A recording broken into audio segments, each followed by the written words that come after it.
Smaller than the Panasonic GH5, but with the unlimited power of the S-series cameras. It's small, mirrorless and full frame, with a suite of features that will make your eyes water. It's the brand new Panasonic LUMIX S5.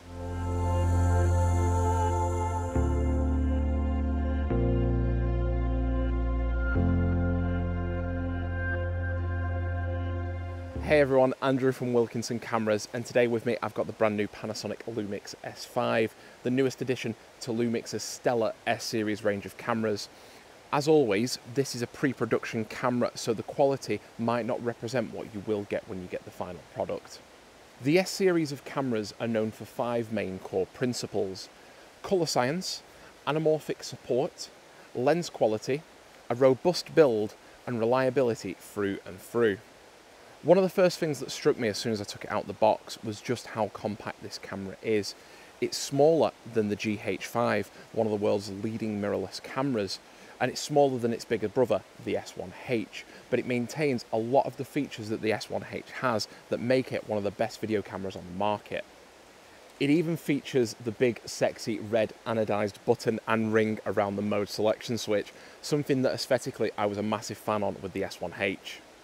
Now, ergonomically, one of the biggest drawbacks for the S1H was the handling and size, but I can happily say that this has been completely overhauled with the S5. The deep groove on the front provides a perfect tactile feedback, whether you're using this handheld or you're shooting it maybe in a vlog style. And the nice textured grip on the back as well provides unlimited maneuverability. The eye cup has also been changed back to a more conventional shape, moving away from the circular one on the S1H, something that a lot of people might see as a welcome change.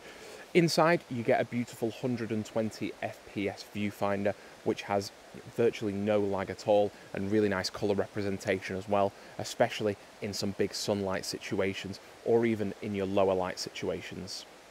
The S5 is being dubbed as the ultimate camera for content creators, short filmmakers, and anyone that wants the robust and beautiful quality that 10-bit 4K brings, in a package that's not only just affordable, but it's easy to carry around as well.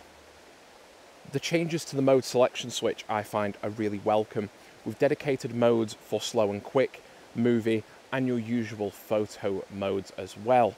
The buttons on the back as well are nicely laid out, and there's no ambiguity as to what you're doing. Everything is tactile and everything comes with nice feedback, so you know exactly what you're doing at any given time. One of the things as well that I love about the S5 is just how heavy the switches are. You get a really nice satisfying click whenever you move them, which means as well there's no accidental changes that are going to be made. If you've seen our S1H review, you'll know the video capabilities of that camera, and the S5 has been packed with the exact same features and maybe even a few more. So without further ado, let's have a look at what it can do in terms of video.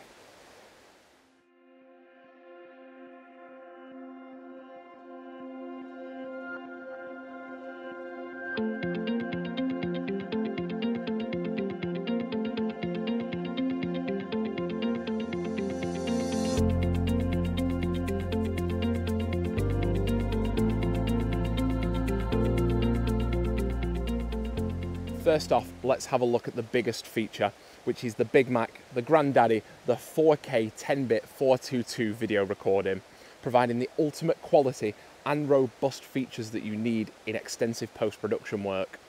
We even have a nice 4K slow-mo feature, which is 4K 60 FPS, though this is restricted to the APS-C filming format, so you don't get the full frame, but you do get beautiful quality nonetheless.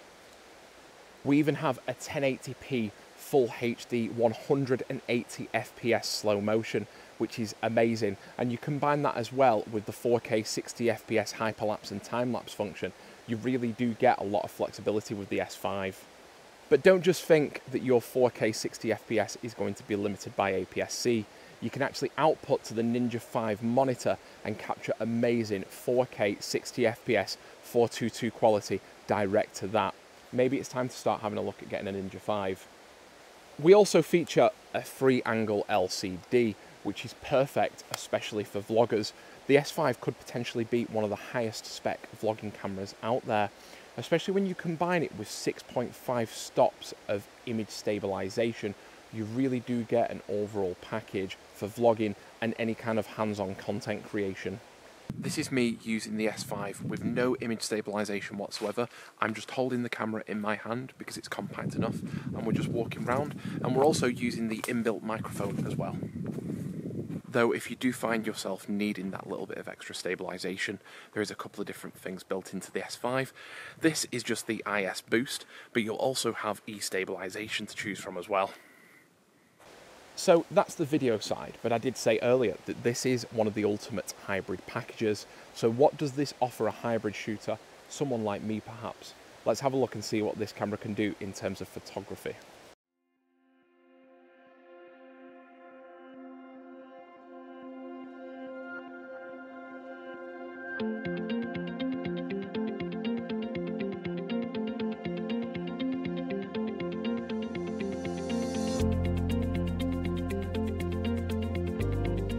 .96 megapixel high-res shots are welcome, very welcome in fact for the S5, which means you can capture the most beautiful landscapes you can imagine.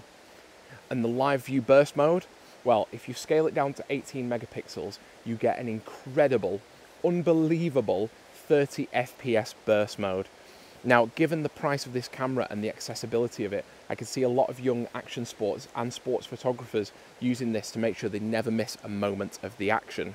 Live view composite is something that's really nice to see in the S5 as well, something that provides a great flexibility when it comes to any motion blur shots, time-lapse shots or astrophotography. New photo styles make an appearance with the S5, and the much sought after Cine-like D, Cine-like V and Vlog styles come completely free of charge. Now these can be used for both video and for still shooting.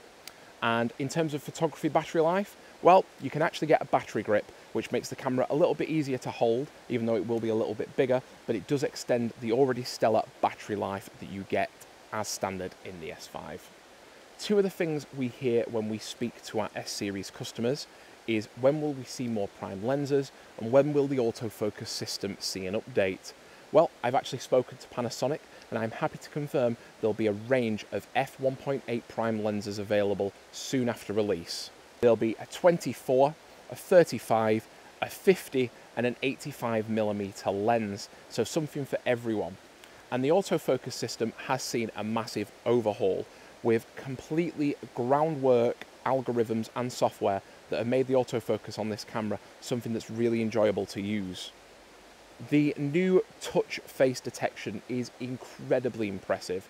You can pick a face out from a crowd of people, touch which face you want to focus on, and the S5 will track it as long as that face is in shot. But what if the face goes out of shot? Well, the S5 has introduced head tracking, which means if you do turn your head or you do turn your back to the camera, it'll still track you perfectly and with accuracy as well. Something that is going to be especially useful, as I said earlier, for a lot of sports photographers and action sports videographers. Panasonic have clearly put a lot of attention and thought into the build of the S5. They've been humble about their roots and how this camera works and what doesn't work and what does work.